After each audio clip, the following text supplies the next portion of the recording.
राज्याचं राजकारण तापलेलं असताना शिवसेना नेते खासदार संजय राऊत यांनी भाजपाला संसदेत धोधो धुतलेलं दिसत आहे।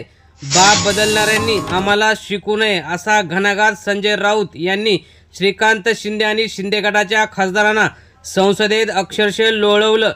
विधेयकाच्या बाजूने जरी बोललो असलो तरी हिंदुत्व हा आमचा श्वास आहे आणि हिंदुत्व सम्राट बाळासाहेब ठाकरे यांची शिकवण आम्ही घेऊनच पुढे गेलेलो आहे। त्यासोबतच अनेक सविस्तर शेतीविषयक बातम्या या बातमीपत्रात आपण बघूया। त्यामध्ये पहिली बातमी आहे उद्धव ठाकरे यांचा कमलाबाईच्या ढोंगावर प्रहार, व्यापारी मित्रांसाठी भाजपचा वक्फच्या जमिनीवर डोळा, जिना नाही लाजवेल असा भाजपला मुसलमानांचा कळवळा आलेला आहे। शिवाजी महाराज 100% सेक्युलर, छत्रपती शिवाजी महाराज हे 100% सेक्युलर होते असं वक्तव्य केंद्रीय मंत्री नितीन गडकरी यांनी केलेलं आहे। त्यामुळे भाजपाचे नितेश राणेंसहित अनेक नेते हे अक्षरशः तोंडावर पडले। कट्टर शिवसैनिक लालचंद पाल यांना जीवे मारण्याची धमकी। लालचंद पाल हे अभिषेक घोसाळकर हत्या प्रकरणात प्रमुख साक्षीदार दहिसर येथील हे निष्ठावंत शिवसैनिक आहेत आणि यांना जीवे मारण्याची धमकी दिलेली आहे। अवकाळी पावसाचे आंबा काजू पिकांवर मोठे संकट, आंबा काजू बागायतदारांना किडी रोगाचा धोका। राज्यात सध्या अवकाळी पाऊस जोरदार होत असताना रत्नागिरी आणि सिंधुदुर्ग जिल्ह्यात मोठ्या प्रमाणात नुकसान झालेलं आहे।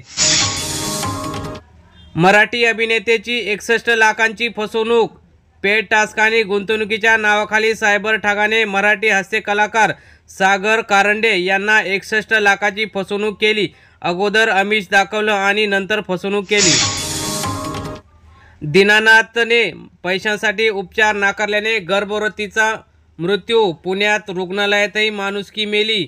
थेट मंत्रालयातून फोन येऊन सुद्धा केले दुर्लक्ष, जुळ्या बाळांना जन्म देऊन गर्भवतीचा मृत्यू झालेला आहे।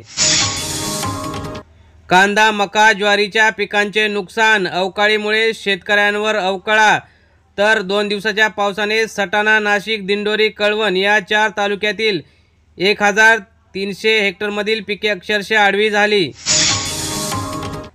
यशवंत वर्मा कॅशकांड इफेक्ट, सर्वोच्च न्यायालयाचे न्यायाधीशांनी त्यांची संपत्ती जाहीर करावी, सर्वोच्च न्यायालयाच्या न्यायाधीशांचा आदेश। त्यामुळे आता कॅशकांड अनेक समोर येण्याची शक्यता।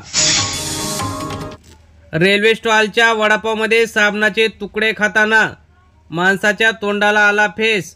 प्रवाशांच्या संतापानंतर कर्जतच्या VK जैन टी स्टॉलला अखेर टाळं लावलेलं आहे। अक्षरशः आरोग्याशी खेळली। अनधिकृत बांधकामावरील कारवाई रोखण्यासाठी रिव्हॉल्व्हरचा धाक, कल्याणच्या वडवलीत कायदा सुव्यवस्थेचे धिंडवडे। KDMCच्या पथकावर मिंदेंच्या माजी नगरसेवकांचा गुंडांसह हल्ला, बंदूक परवाना रद्द करण्याची मागणी। मिंदे गटाच्या कुरापती सुरूच, कामराच्या शोची तिकीट विक्री थांबवण्यासाठी बुक माय शोला पत्र। गद्दार गीतामुळे अंगाचा तिळपापड झालेल्या मिंदे गटाने अजून कुरापती सोडलेल्या दिसत नाहीत। शक्तीपीठाने कर्जमाफीच्या मुद्द्यावर शेतकऱ्यांची, एकनाथ शिंदेंना कोल्हापुरात जिल्हाबंदी, तर कुणाल कामराचे गाणे वाजून केला निषेध। इंडिया आघाडीचा संघर्ष समितीला पाठिंबा, शिंदेंची शेतकऱ्यांशी गद्दारी। महायुती सरकारचा 100 दिवसांचा कृती आराखडा अखेर फेल, मुदत संपत आली तरी कामे रखडलेलीच, मुदतवाढ देण्याची नामुष्की, तर देवेंद्र फडणवीस यांनी मोठा गाजावाजा केलेली अनेक कामे अक्षरशः अर्धवट आहेत। अंजली दमानिया यांनी घेतली मनोज जरांगे पाटील यांची भेट। सामाजिक कार्यकर्त्या अंतरवली सराटी येथे मराठा आंदोलक मनोज जरांगे पाटील यांची भेट घेऊन संतोष देशमुख यांच्या हत्येप्रकरणी अनेक मुद्दे पुढे आणण्याची शक्यता। जिनांचा आत्मा कबरीतून उठून तुमच्या शरीरात घुसला का, वक्फ विधेयकावरून संजय राऊत यांचा भाजपावर जोरदार हल्लाबोल, तर मोदी सरकार हिंदू हिताचे रक्षण करू शकले नाही, राऊतांनी केली टीका। अजित पवारांकडील फायली वाह्या एकनाथ शिंदे मुख्यमंत्र्यांकडे जाणार, मुख्य सचिव शौनिक यांच्याकडून शासकीय आदेश जारी, तर या अगोदर अजित पवारांकडे फाईल डायरेक्ट देवेंद्र फडणवीस यांच्याकडे जात होत्या। 26,000 घरांच्या किमती कमी करा, शेकडो सिडकोधारक मनसेच्या नेतृत्वाखाली इंजेक्शन मोर्चा काढला। यावेळी नवी मुंबईतील अनेक सामान्य जनता या मोर्चात होती।